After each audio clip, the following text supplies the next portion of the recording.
So Xi Jinping is a sort of storyteller, and I guess his vision for China is that it's going to be a great nation, a great strong nation. So that is an old story. It's been around since the end of the Qing dynasty, you know, the idea of in Chinese, 富强国家, you know, a rich, strong country. But I guess for the Xi Jinping era, it's really a kind of, it's becoming real. You know, it's real. It's something people can see and feel. And also Xi Jinping has to tell that story to the world. So that's being told in things like the Belt and Road Initiative and other big stories. So it is a national story, but also a global story. That's, I think, his principal function, his principal job.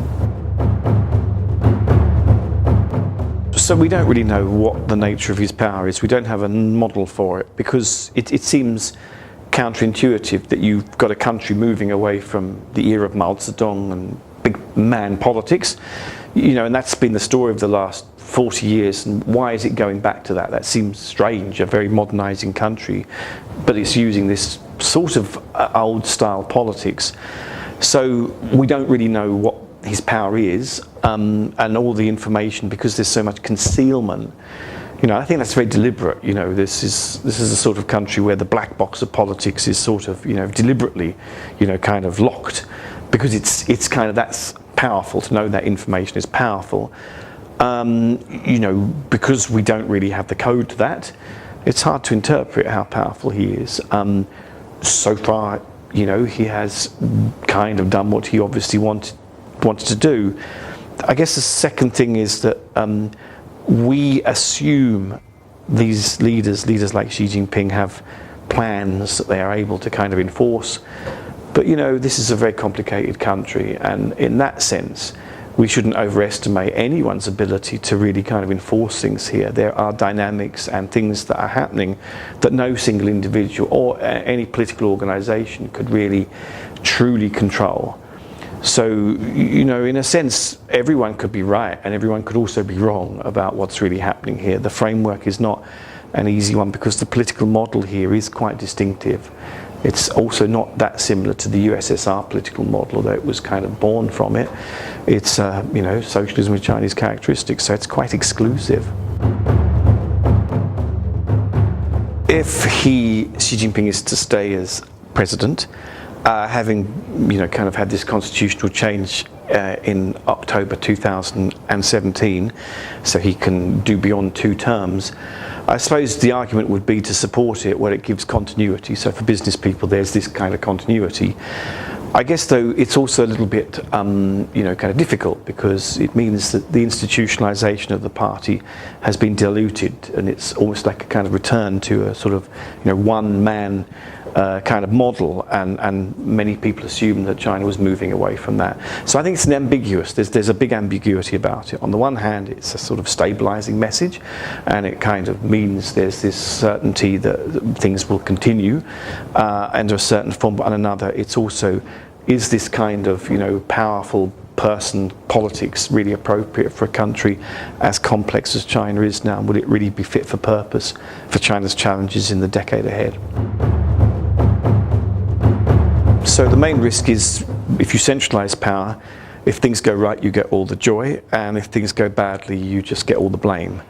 And I think Xi Jinping has been a lucky leader.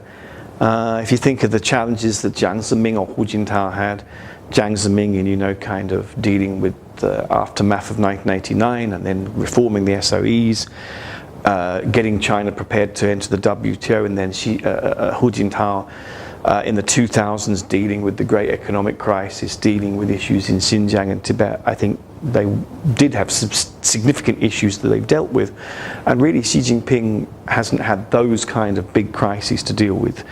So we don't really know what he's like as a crisis leader. I mean, I guess we're seeing that with the trade wars with America, but the problem really is that if he does a good job, he will be more powerful. And if he doesn't do a good job, everything points, you know, to this very centralized, all-powerful leadership. And I would describe that as a pretty brittle model. I mean, it's good when, you know, the situation is good, and it can be broken quite easily if things don't go well. And I mean, there's plenty of places where they couldn't go well in China. It's possible things couldn't go particularly well in the future. The luck might run out. So there was a real move in the 1990s and 2000s to sort of give more fiscal powers to provinces. And most people would say that that's sort of been clawed back. And a lot of decisions about fiscal issues now are still made in Beijing. So the power is where money, kind of decisions are made. And the Ministry of Finance, for instance, I think Arthur Kroeber mentioned this in his book, Everything You Need to Know About the Chinese Economy. He said there was 4 officials who have the powers to sign off on transfer of funds to provinces, which, most provinces are dependent on the central government for these sort of dispersals of funding. So that seems to have got stronger. On the other hand, a lot of the provinces are significant economies in their own right. They're like the sort of economies of nations. And so, their powers, I think, are more expressed in terms of frameworks in which they can deal with social or, kind of welfare issues and abilities to innovate. The only final thing you can really say is that broadly since 1978, the innovative, sort of approach in China has been that you do let, regions kind of experiment. If it works, it is adopted. That's the household responsibility system that started in Anhui, I think, and Sichuan, and it was successful, so it was adopted nationally. And if it doesn't work, you kind of jettison it. Under the anti-corruption sort of campaign since 2013, it seems that officials are much less willing to experiment.